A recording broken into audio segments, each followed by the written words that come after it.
नमस्कार साथियों, मैं कीर्तिलाल सिंह बघेल स्वागत करता हूं आपका विंध्य जीएस सर्किल में, जो कि जीएस के लिए प्रतिबद्ध संस्था है।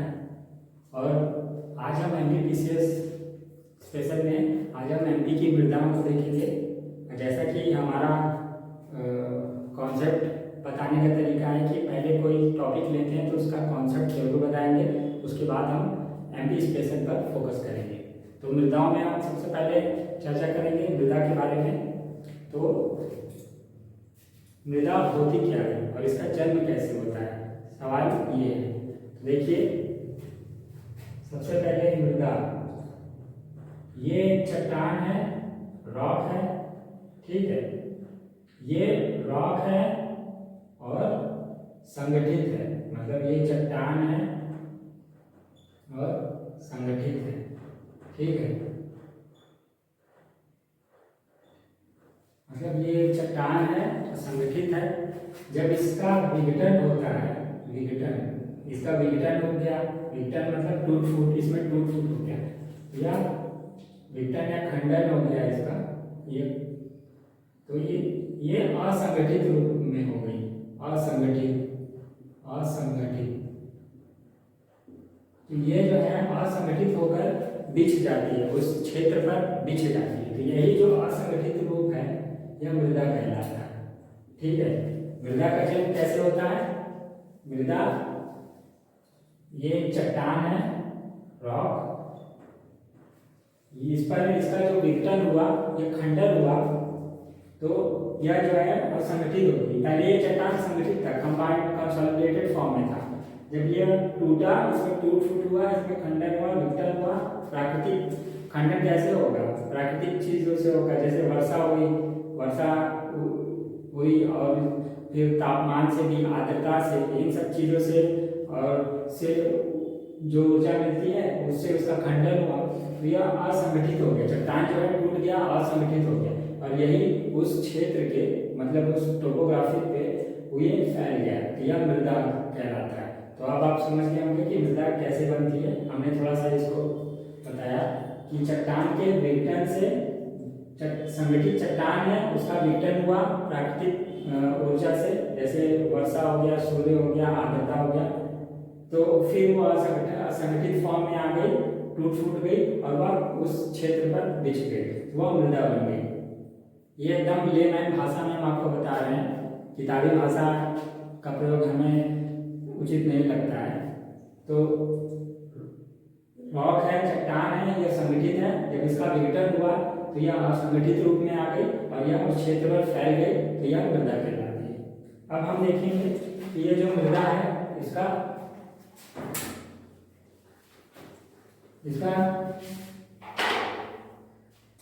ये जो मृदा है, इसका गुण क्या है? ये जो मृदा है, सॉइल है, इसका गुण क्या है? देखिए, कोई भी मृदा होगी वह इस क्षेत्र की प्राकृतिक वनस्पति का निर्धारण करती है। वनस्पति गुण या रोल, इसका रोल क्या है? तो यह वनस्पति का निर्धारण करती है, साथ ही उस क्षेत्र की कृषि का निर्धारण करती है। तो मृदा जो सॉइल है, इसका जो रोल है, सॉइल या रोल, सॉइल जो मृदा है उसका जो रोल है वो है प्राकृतिक वनस्पति निर्धारण। वहां उस क्षेत्र में किस तरह की वनस्पति पाई जाएगी, वो उसका निर्धारण करती है मृदा। साथ ही कृषि कैसी कृषि होगी, चने की खेती होगी, मोटे अनाजों की होगी, गेहूं पैदा होगा, चावल पैदा होगा, ये कृषि निर्धारण करती है। कृषि किस प्रकार की होगी उसका निर्धारण करती है। तो अभी आप लोगों ने देखा कि मृदा संगठित चट्टान है, उसमें प्राकृतिक दशाओं के फलस्वरूप विघटन होता है, तो उस क्षेत्र में फैल जाता है चट्टान, तो वो मृदा बन गया। अब ये जो मृदा है उसका गुण क्या है, रोल क्या है, वो क्या रोल प्ले कर रहा है उस क्षेत्र में? तो वह वनस्पति का, प्राकृतिक वनस्पति का निर्धारण करता है। उस एरिया में कैसी प्राकृतिक वनस्पति पाई जाएगी, वह मृदा उसका सबसे प्रमुख कारण होता है। और साथ ही उस एरिया में किस तरह की कृषि की जाएगी, गेहूं की खेती होगी, कपास की खेती होगी, चने की खेती होगी, तो यह मृदा निर्धारण, कृषि निर्धारण करता है। इसे नोट डाउन कर लीजिए। अब हम देखेंगे कि मृदा किस प्रकार जन्म लेती है, ठीक है। किसी भी मृदा जो है क्रस्ट या परपटी के ऊपर रहती है। अब ये जो मृदा है, ये चट्टान है, ये टूट गया और फैल गया, तो ये जो क्रस्ट है, पृथ्वी के 3 वो होते हैं संस्तर, क्रस्ट होता है, मेंटल होता है, कोर होता है। तो क्रस्ट जो है भूपर्पटी पर यह मृदा पाई जाती है, भूपर्पटी पर यह मृदा पाई जाती है। ठीक, ये भी आप लोगों ने एक पॉइंट देख लिया। अब इसका जो प्रोफाइल है, इसका जो संस्तर है, वो कैसे बनेगा? इसका जो संस्तर है या प्रोफाइल, संस्तर या प्रोफाइल, यह जो प्रोफाइल है इसका कैसे बनेगा? यह पहले बात है कि क्रस्ट के ऊपर पाई जाती है, मृदा क्रस्ट के ऊपर बिछी रहती है। ठीक, और इसका जो संस्तर या प्रोफाइल है, यह जो बिछी रहेगी वो किस प्रोफाइल में रहेगी? ये कुछ ऐसा बनता है। ठीक है, ये मृदा का वो है।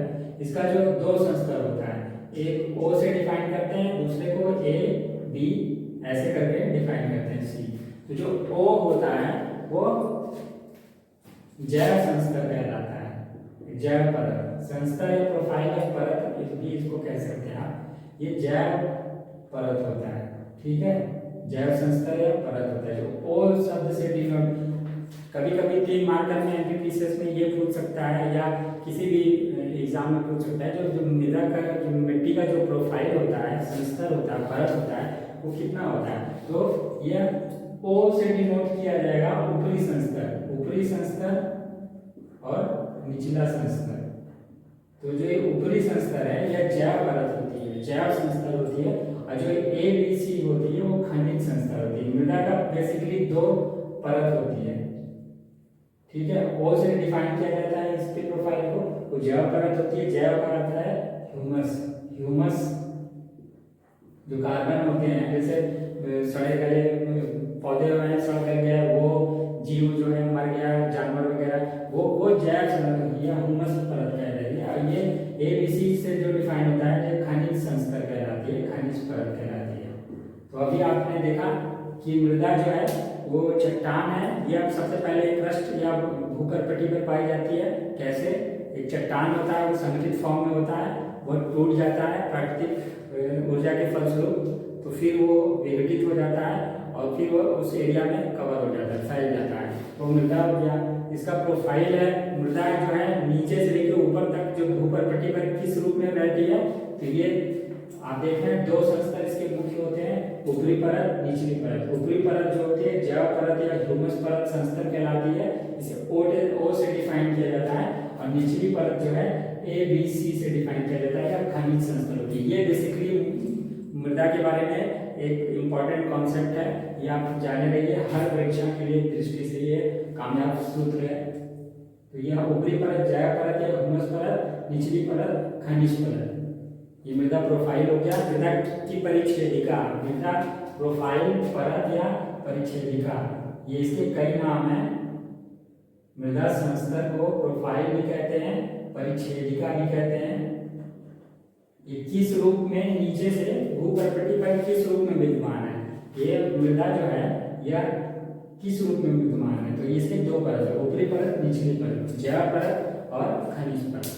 अब आपने ये देख लिया, अब इसको नोट डाउन करते चलिए मेरे साथ। और उसके बाद अब हम देखेंगे कि जो मृदा के जो निर्माण के कारक हैं, फैक्टर्स कौन कौन से हैं जो किसी क्षेत्र की मृदा का निर्धारण करते हैं।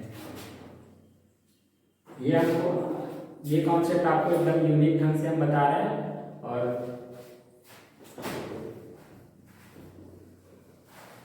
अब मृदा निर्माण के कारक कौन से हैं ये देख लेते हैं। मृदा निर्माण के कारक, मृदा निर्माण के कौन कौन से फैक्टर हैं जो किसी क्षेत्र की मृदा का निर्माण कारक का निर्धारण करते हैं। तो सबसे पहला इसका ये एकदम आपको ऐसा ट्रिक बता रहे हैं जो आप जिंदगी में कभी नहीं भूलेंगे। मृदा से संबंधित कोई भी क्वेश्चन आ गया, आप पहले उसका बेसिक कॉन्सेप्ट जानिए और ये एक मेरी स्पेशल बनाई हुई ट्रिक याद रखिए। तो S बराबर होता है, S बराबर सॉइल, एस बराबर होता है, एफ से फलन होता है, सम होता है, F C L O R P T, ये ठीक है। एस बराबर होता है sum of C L O R P T. ये आप ट्रिक याद रखिए, सॉरी ये आप ट्रिक याद रखिए और इससे कभी भूलेंगे नहीं। प्रश्न अगर आ गया 3 मार्कर में कि मृदा निर्माण के कौन कौन से फैक्टर हैं, मृदा निर्माण कारक क्या है, तो ये बस फॉर्मूला आप लिख दीजिए, एस सॉइल बराबर सम ऑफ सीएल, सीएल जो हो गया क्लाइमेट या जलवायु, उस क्षेत्र की क्या जलवायु है, ये सीएल हो गया, ओ से हो गया ऑर्गेनिक मैटर, उस क्षेत्र में पहले से विद्यमान वनस्पति और जीवाश्म क्या है, ऑर्गेनिक मैटर या जैव पदार्थ, इसको जैव पदार्थ भी कहते हैं। जैव मतलब जिसमें जान है वो पदार्थ। जान किसमें होगी, वनस्पति में होगी, जीवों में होगी। जब वो सड़ गल जाएंगे और उनका विखंडन हो जाएगा तो वो फैल जाएंगे। तो सी एल से हो गया क्लाइमेट जलवायु, ओ से हो गया ऑर्गेनिक मैटर जैव पदार्थ, आर से हो गया रिलीफ को बोलते हैं उच्चावच या वहाँ का धरातली आकृति कैसी है, वहाँ पर धरातली आकृति कैसी है, वहाँ पर उच्चावच हो गया। जैसे वो ढलान है, स्लोप है, कि वो मैदान है, कि वहाँ ये उच्चावच होता है। ये बेसिकली ढाल होता है, ढाल कैसा है। तो एस बराबर सम ऑफ, एफ का मतलब होता है sum of C L plus O plus R plus P plus T. C L climate, O से ऑर्गेनिक मैटर, आर से रिलीफ, पी से होता है पैरेंट रॉक मतलब पैतृक चट्टान। किसी भी क्षेत्र, अब हमने शुरू में से आपको ये कॉन्सेप्ट बताया था कि चट्टान है, रॉक है, वो संगठित है। जब वो प्राकृतिक शक्ति के द्वारा जब उसका विखंडन होगा, उसमें टूट फूट होगा, वो खंडित हो जाएगा, तो वो असंगठित रूप में फैल जाएगा उस एरिया में। वही मृदा है। मृदा है क्या, किताबी भाषा रटना ही नहीं है, एकदम बेसिक कॉन्सेप्ट आपको हम बता रहे हैं। मृदा क्या है, तो अब यही जो पैरेंट रॉक है, जो चट्टान था वो टूटा फूटा प्राकृतिक शक्ति द्वारा, ये पी जो है वही पैरेंट रॉक है, पैतृक चट्टान। इसीलिए हमने आपको तुरंत शुरू में वही चीज बताया जो मृदा से रिलेटेड है, इधर उधर की कोई बात नहीं। टी से होता है टाइम, ये टाइम उस क्षेत्र में जहां पर कोई चट्टान कितने समय में टूट के विखंडित हो रहा है और फैल रहा है, वो कालावधि या टाइम जो है वो मृदा का निर्धारण टाइम जो है बहुत बड़ा फैक्टर है। मृदा किस प्रकार की मृदा वहां पर पाई जाएगी, ये तो हम लोगों ने देखा कि मृदा निर्माण के कौन कौन से कारक हैं। तो एस से वो है soil is equal to sum of Cl plus O plus R plus P plus T।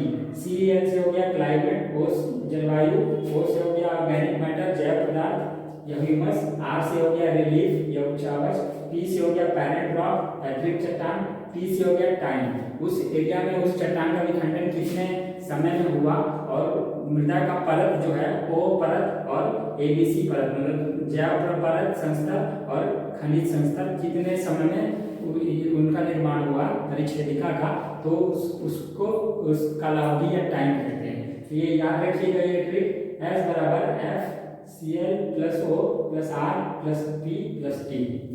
इसको नोट डाउन कर लीजिए, ये आपके बहुत काम आएगा। अब 3 मार्कर में एमपीपीसीएस में या किसी भी यूपीएससी के एग्जाम में या स्टेट पब्लिक सर्विस कमीशन में अगर पूछेगा तो बस आप इसको लिख देंगे और इसको थोड़ा सा डिफाइन कर देंगे तो आपको बहुत अच्छे नंबर मिलेंगे। अब हम देखेंगे, हमने मृदा से संबंधित बेसिक कॉन्सेप्ट जान लिया। मृदा क्या है, चट्टान है, संगठित है, लेकिन जब वो प्राकृतिक शक्ति द्वारा टूट गया और उस क्षेत्र में कवर हो गया, बिछ गया, तो मृदा कहलाएगा। ये कहाँ पाया जाएगा, भूपर्पटी के ऊपर, क्रस्ट के ऊपर, और इसका जो परिच्छेदिका प्रोफाइल भूपर्पटी से लेके ऊपर तक किस प्रोफाइल में होता है, तो खनिज संस्तर सबसे नीचे होता है, ऊपर होता है जैव संस्तर। ओ और ABC से डिफाइन किया जाता है। उसके बाद किसी जो खनिज संस्तर और जैव संस्तर का निर्माण किन फैक्टर पर निर्धारित होगा, तो उसका ये फॉर्मूला है। सभी चीजें एक सीक्वेंस में हम आपको बता रहे हैं, ये आप कभी नहीं बोलेंगे, इस सीक्वेंस में हम बता रहे हैं। तो ये जो मृदा निर्माण कारक है इसका फॉर्मूला है S बराबर sum of Cl plus O plus R plus 3 plus T। अब हम इसको डाल रहे हैं।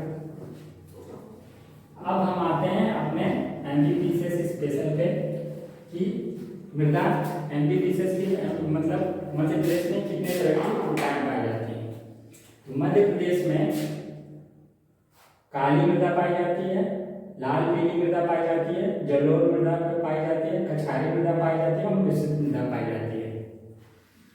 तो मध्य प्रदेश में 5 तरह की मृदा पाई जाती है, जिसमें मध्य प्रदेश की कुल क्षेत्रफल का जो सबसे बड़ा एरिया में कौन सी मृदा, प्रश्न आता है कि अगर मध्य प्रदेश में सर्वाधिक क्षेत्रफल में कौन सी मृदा पाई जाती है, तो काली मृदा होगा, इसका आंसर काली मृदा होगा। अब हम काली मृदा कहाँ पाई जाएगी, पाई जाती है मध्य प्रदेश में मालवा पठार में, मालवा पठार, नर्मदा घाटी और सतपुड़ा क्षेत्र। ये मालवा पठार में काली मृदा पाई जाती है, सतपुड़ा पर्वत श्रेणी में और नर्मदा घाटी में काली मृदा पाई जाती है। अब हम ये तो हो गया, आप जानते भी होंगे जिन्होंने पहले एग्जाम दिया है। अब हम समझेंगे कि काली मृदा का निर्माण कैसे होता है। हम मेरे प्लेलिस्ट में आप जाएंगे तो मध्य प्रदेश की भू आकृतिक संरचना में हम पहले ही बता चुके हैं कि बेसाल्ट लावा प्रवाह किसी एरिया में कौन सी चट्टानों का निर्माण कैसे होता है और उसकी स्थलाकृति किस तरह निर्धारित होती है। इसमें हमने चर्चा की है बेसाल्ट लावा प्रवाह का। देखिए, पृथ्वी क्रस्ट मेंटल कोर से बनी है और जो मैग्मा होता है वो मेंटल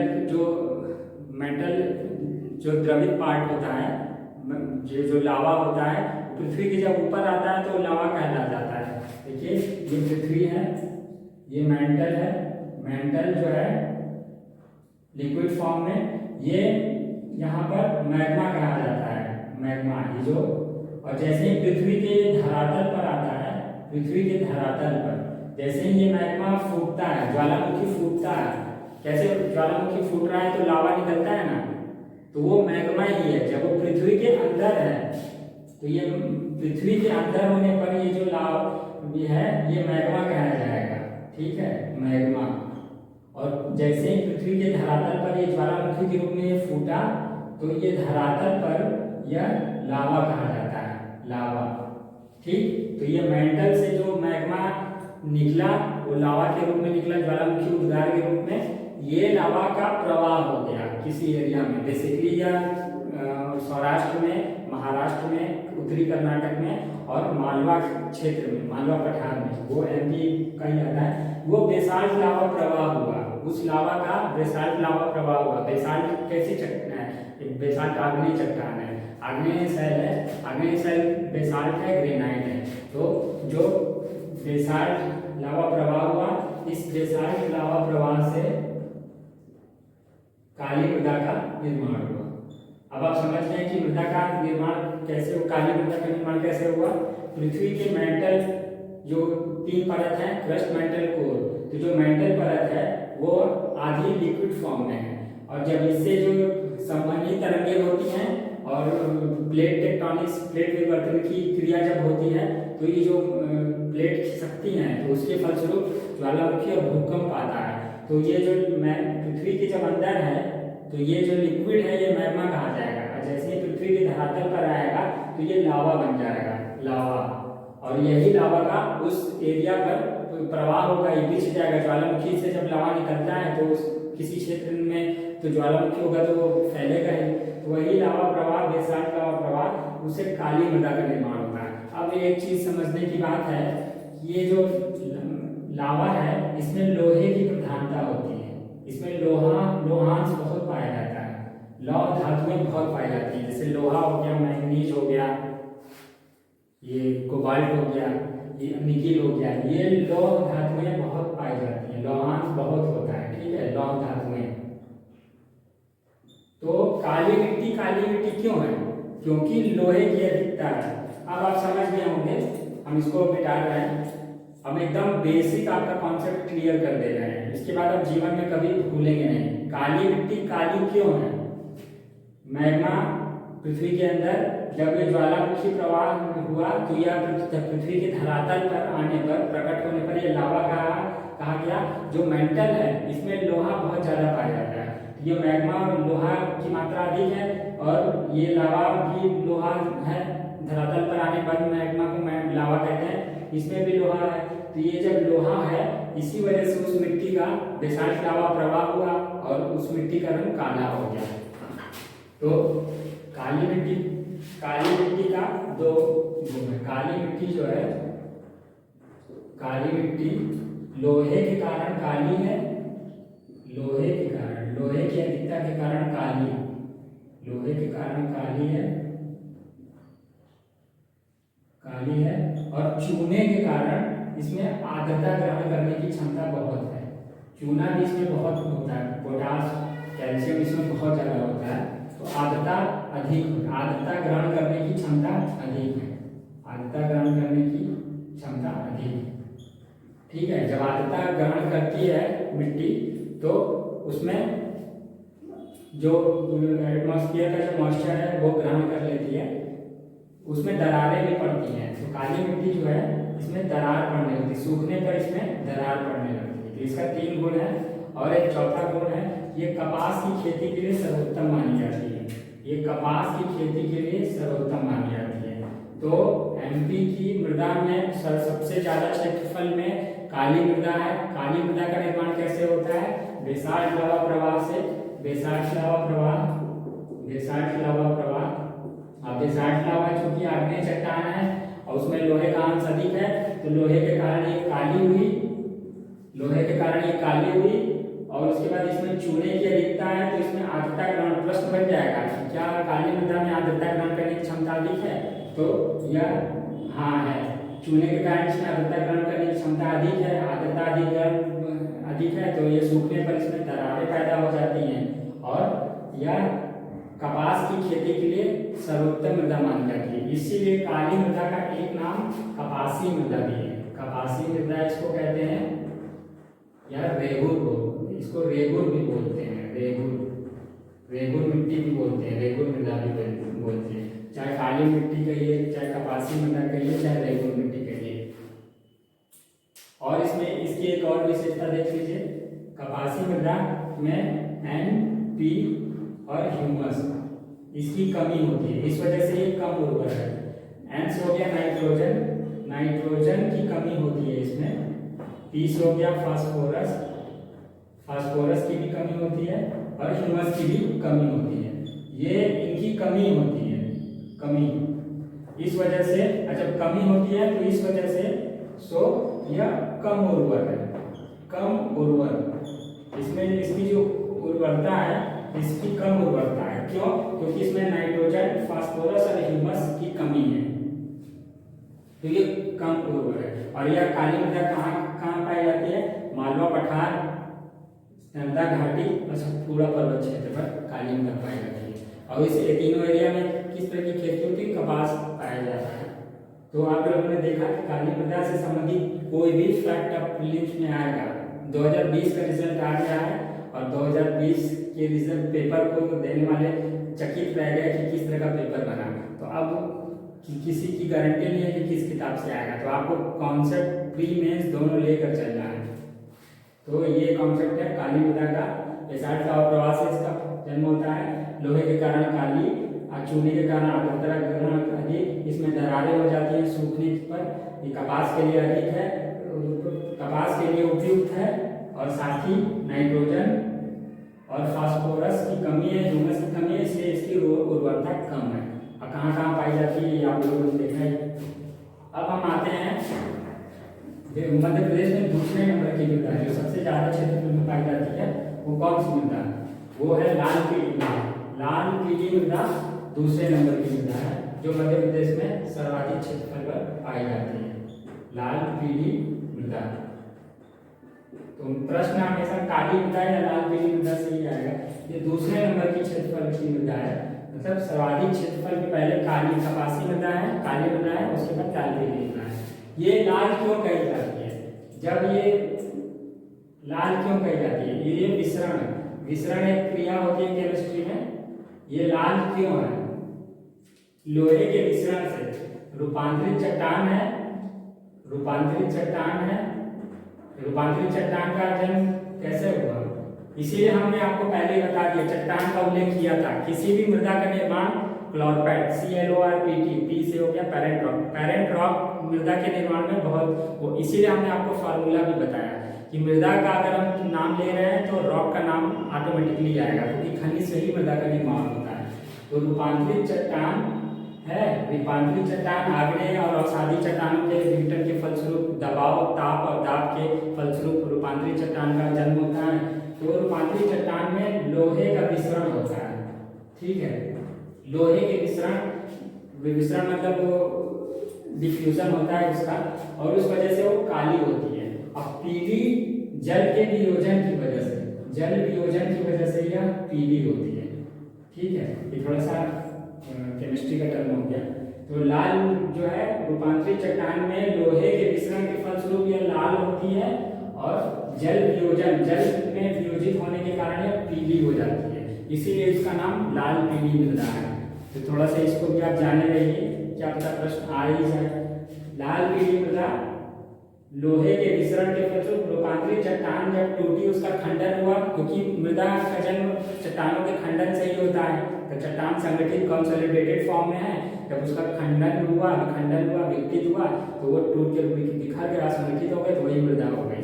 तो ये रूपांतरित चट्टान है, इसमें लोहा पाया गया, और रूपांतरित चट्टान का जन्म अवसादी और आग्नेय चट्टानों के विघटन से हुआ, और ताप और दाब की क्रिया बहुत ज्यादा हुई, तो रूपांतरित, तो इसमें लोहे के विसरण से ये लाल बनी, जल वियोजन से यह पीली हो गई, ठीक है। अब हम देखेंगे कि इसकी प्रमुख फसल कौन कौन सी है। तो ये जो रूपांतरित चट्टान लाल पीली मृदा है, इसको हम मिटा देते हैं। आप लोगों ने देख लिया कि इसका जन्म कैसे हुआ। अब हम देखेंगे कि इसमें सर्वप्रमुख खेती किस चीज की होती है। तो धान की खेती के लिए ये उपयुक्त है, धान की खेती के लिए ये उपयुक्त है, ठीक है। लाल पीली मृदा, लाल पीली मृदा बघेलखंड में पाया जाता है, यह देख रहे हैं बघेलखंड। बघेलखंड क्षेत्र किस नदी द्वारा प्रवाहित है, अगर मान लीजिए प्रश्न आ गया, सोन नदी क्षेत्र को बघेलखंड कहते हैं। मध्य प्रदेश में अमरकंटक से जो सोन नदी निकल रही है, ये पूरा एरिया अनूपपुर, शहडोल और सिंगरौली, सीधी, ये पूरा उमरिया, ये पूरा एरिया बघेलखंड कहलाता है। सोन नदी प्रवाहित क्षेत्र है, वहां लाल पीली मृदा पाई जाती है। जल वियोजन कैसे हुआ, जल वियोजन इसीलिए नदी और जल के उससे ये मृदा जल वियोजन होने से ये पीली हो गई। यह धान की खेती के लिए सर्वप्रमुख है। अब हम देखते हैं जलोढ़ मृदा। जलोढ़ मृदा जो है नदियों द्वारा बनती है, नदियों द्वारा लाए गए अवशोष जलोढ़ मृदा। इसका निर्माण का प्रमुख कारण नदी जो है परिवहन का कार्य करती है अवसादों के, नदी के अवसाद, नदी द्वारा बहा कर लाए गए अवसाद, ठीक है, नदी द्वारा बहा कर लाए गए अवसादों से ये इस मृदा का निर्माण होता है। तो मेन है अवसाद, जो चट्टानें होती, इसमें भी चट्टान है, क्योंकि मृदा का जन्म चट्टानों से होता है। नदी है, चट्टानें टूट गई, तो उनका परिवहन हुआ नदियों द्वारा, अपने मार्ग में चट्टानों को तोड़ते गई और लेके आई, और किसी एरिया में उसको बिछा दी। तो इससे जलोढ़ मृदा का निर्माण हो रहा है। और नदी एक फैक्टर है, और अवसाद है, वही अवसाद खनिज ही होंगे, खनिज है, चट्टान के टूटे फूटे अवशेष हैं, चट्टान के टूटे फूटे अवशेष हैं। यही अवसाद को का परिवहन नदी करती है, नदी चलती है तो अपने मार्ग के अवसादों को आगे बढ़ाती चलती है, धकेलते चलती है, तो उससे जलोढ़ मृदा का निर्माण हुआ। ये उर्वर मृदा है, इसका सर्वप्रमुख है, ये उर्वर है, उर्वरता में ये बहुत ज्यादा होती है। क्यों? क्योंकि जब नदी अवसाद बहाकर लाती है, तो हर साल उस जिस क्षेत्र से नदी प्रवाहित हो रही है, उसका जो वो है द्रोणी है, वो आसपास की एरिया हर समय उर्वर इसीलिए रहता है, क्योंकि वो चट्टानों को बहाकर हर वर्ष लाती रहती है। अपने उद्गम मार्ग से और निकास मार्ग तक, इसीलिए इसकी उर्वरता बनी रहती है। और इसमें होने वाली प्रमुख फसल गेहूं, गन्ना, कपास, ये सब होते हैं जलोढ़ मृदा में। गेहूं गन्ना इंपॉर्टेंट है और ये कहाँ पाई जाती है? चंबल क्षेत्र। चंबल एरिया जो मध्य प्रदेश का है, ये पूरा ये यहाँ से लेकर मध्य पठार तक है। और चंबल और उसकी सहायक नदी जितनी बनास है, क्षिप्रा है, पार्वती है, काली सिंध है, ये सारी नदियों द्वारा प्रभावित क्षेत्र है। चंबल क्षेत्र में जलोढ़ मृदा पाई जाती है। अब कछारी मृदा की बात कर लेते हैं। कछारी मृदा का निर्माण कैसे होता है? कछारी मृदा भी चंबल क्षेत्र में पाई जाती है। जब नदी बहा कर लेके आती है अवसाद और उसके बाद उस एरिया में फिर पानी दोबारा नहीं आता है, तो एक कछारी मृदा का निर्माण होता है। बेसिकली ये भी वही है, कछारी मृदा भी, कछारी मृदा ये भी नदी में इंपॉर्टेंट रोल प्ले करती है। नदी द्वारा बहा कर लाए गए अवसादों द्वारा, नदी भी इसमें बहा कर लाए गए अवसाद से इसका जन्म होता है। ठीक है, ये भी मध्य प्रदेश में कहाँ पाई जाती है? चंबल क्षेत्र में पाई जाती है। चंबल क्षेत्र, ये जो है चंबल क्षेत्र है, यहाँ कछारी मृदा पाई जाती है। और इसका इसमें जो प्रमुख फसल है, फसल बहुत इंपॉर्टेंट है, इसको देखिए जाने रहिए। फसल में तिलहन वगैरह, तिलहन, गेहूं, ये सब होता है और गन्ना भी होता है, क्योंकि इसमें भी नदी इंपॉर्टेंट रोल प्ले कर रही है। अब हम देखेंगे मिश्रित मृदा। मिश्रित मृदा का जन्म कैसे होता है? मिश्रित मृदा बराबर होता है, मिश्रित मृदा जो है काली मृदा, काली मिट्टी प्लस लाल पीली मिट्टी। मिश्रित का नाम क्या है? मिश्रित का अर्थ क्या है? मिश्रित मतलब ज्वाइंट फॉर्म, क्योंकि इनकी मृदा से लाल पीली मिट्टी,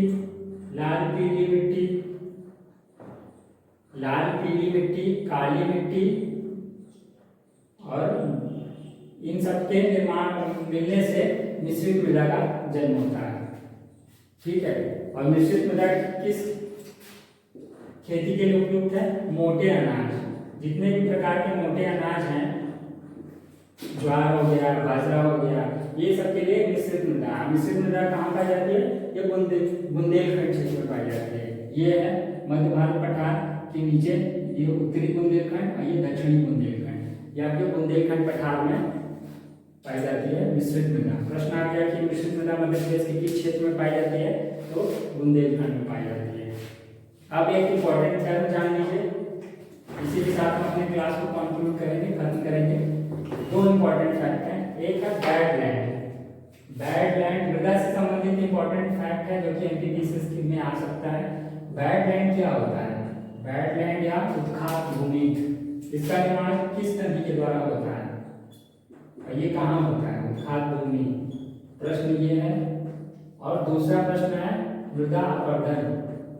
ठीक है, तो बैड लैंड जो है चंबल नदी द्वारा निर्मित है। चंबल और उसकी सहायक नदियों द्वारा निर्मित है। और बड़े बड़े बीहड़, बैड लैंड उत्खात भूमि या बीहड़, जैसे कई पिक्चरों में आप लोगों ने देखा ही होगा, चंबल के शेर और बीहड़ के डाकू, तो इस तरह ये जो है इसको बीहड़ भी कहते हैं, बीहड़। ये बैड लैंड चंबल क्षेत्र, चंबल नदी क्षेत्र का है, चंबल नदी के द्वारा इसका होता है। ये मुरैना हो गया, भिंड हो गया, इन सब क्षेत्रों में एमपी में ये यहाँ पाए जाते हैं। और इसका जो है चंबल नदी, चंबल उसकी सहायक नदियों द्वारा बीहड़ का निर्माण होता है। ये इंपॉर्टेंट है, पूछ लेगा कि किस नदी द्वारा मध्य प्रदेश में बैड लैंड या उत्खात भूमि का निर्माण होता है। दूसरा है मृदा अपरदन। मृदा अपरदन क्या है? मृदा जब किसी एरिया से किसी क्षेत्र में जहाँ जो मृदा है उसका जब कटाव होने लगे या क्षरण होने लगे, उसकी उर्वरता में, उत्पादकता में कमी होने लगे और वो बहकर दूसरे तरफ जाने लगे, मतलब दूसरे एरिया में, और मेन है कि इसकी उर्वरता में कमी हो जाए, उर्वरता में कमी होने लगे, उर्वरता कम हो जाए, इसका कटाव होने लगे, बहाव होने लगे प्राकृतिक कारणों से। ठीक है, तो ये मृदा अपरदन कहलाता है। मृदा अपरदन से सर्वाधिक प्रभावित जिला मध्य प्रदेश का कौन सा है? तो मुरैना है। प्रश्न अगर आ गया कि मृदा अपरदन से सर्वाधिक प्रभावित जिला कौन सा है? मुरैना है। तो जाते रहते हैं हम क्लास 10th में हमने जो इम्पोर्टेंट फैक्ट्स बताए हैं प्रीलिम्स के लिए जो आ सकते हैं। गाइडलाइन घाट भूमि चंबल नदी क्षेत्र मुरैना भिंड शिवपुर में और मृदा अपरदन जो है का अर्थ है मृदा का कटाव बहाव या उसकी उर्वरता में कमी, यह मुरैना जिला में सर्वाधिक है। यमुना की सहायक नदी चंबल और चंबल और उसकी सहायक नदियों द्वारा मृदा अपरदन बहुत ज़्यादा होता है। तो हमें कमेंट करके बताइएगा ये क्लास आपको कैसे लगी, और इसमें हमने बहुत ही यूनिक चीज़ें शामिल की और बहुत मेरा पूरा प्रयास रहा कि आपको एकदम सिंपल सरल भाषा में लेमैन भाषा में मृदा का पूरा कॉन्सेप्ट हमें समझा दें। और साथ ही इससे दो फायदे होंगे, प्री में अगर फैक्ट आएगा तो वो भी आप कर लेंगे, मेंस में अगर 3 मार्कर 5-6 मार्कर में अगर कोई प्रश्न आता है मृदा से संबंधित तो हमें पूर्ण विश्वास है कि इस वीडियो को देखने के बाद आप उसको भी आराम से कर लेंगे। और ये जो कुछ ट्रिक्स यहाँ बताई हैं वो आप जिंदगी में कभी नहीं भूलेंगे, और मृदा से संबंधित कोई भी प्रश्न आएगा तब उसको आप इजीली कर पाएंगे। तो चैनल को सब्सक्राइब जरूर करिए, हमारा हौसला बढ़ाइए, वीडियो को लाइक करिए और ज़्यादा से ज़्यादा शेयर करिए, ताकि जो बड़ी बड़ी कोचिंगों में नहीं पढ़ पा रहे हैं, जो बड़ी मोटी फीस नहीं चुका पा रहे हैं, तो उनके लिए ये वीडियो लाभदायक हो और उनको हेल्प मिले। किसी एक व्यक्ति का भी सिलेक्शन हुआ और उसने कमेंट कर दिया कि सर मेरा सिलेक्शन हो गया, तो मैं समझूंगा कि मेरा जो उद्देश्य है वो सफल रहा। मिलते हैं हम MPTCS के अगले क्लास में और कुछ यूनिक टॉपिक लेंगे जो एग्जाम की दृष्टि से बहुत महत्वपूर्ण हो। तो चैनल को सब्सक्राइब जरूर करिएगा, वीडियो को लाइक और शेयर करिए। मिलते हैं अपनी नेक्स्ट क्लास में, तब तक के लिए आपका बहुत बहुत धन्यवाद।